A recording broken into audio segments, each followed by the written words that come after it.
basigaye hariho abana babo none se anyway ubwo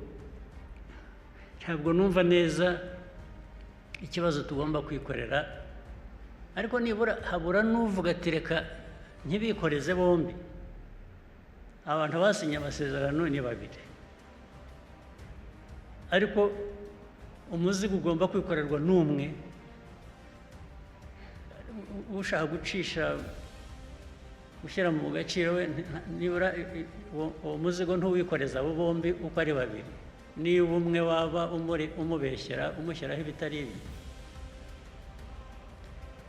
ariko nuko bimeze rero n'ubu biracyari urujya n'uruza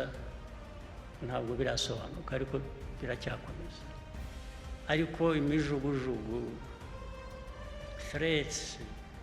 ibintu byose bivuga ko u Rwanda bagiye kurufata bakarusibanganya ntibigira umubare buri munsi ntabwo nsinzira bamwe bahamagara telefone iraje kanya hano bukira ahandi bukaba burakeye nkakomeza ku kibazo buri muntu wese azi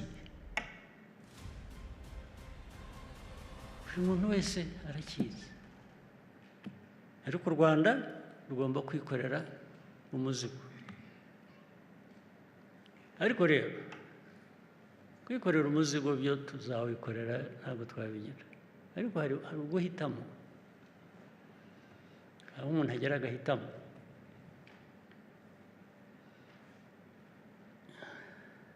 niyo byombi byaba biri mu rupfu ushobora no guhitamo uko wapfa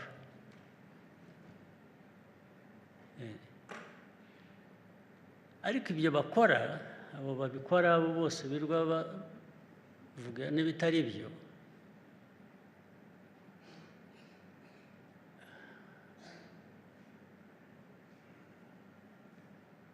niba bashaka amahoro cyangwa bashaka igisubizo cy'ibibazo dufite muri aka karere iyo ukoze ibitari byo ntabwo bikemura ikibazo ahubwo bizana ibindi bibazo byiyongereye kuri ibyo bya mbere utakemuye icyo uvanamo gusa nta kindi ariko njye nagira ngo turi mu nzira ishaka gukemura ibibazo kandi ntabwo wakemura ibibazo by'umwe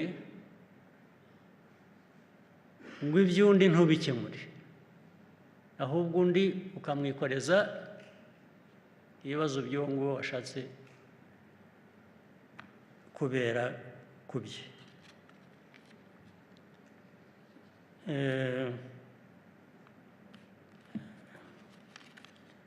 erega u Rwanda rwo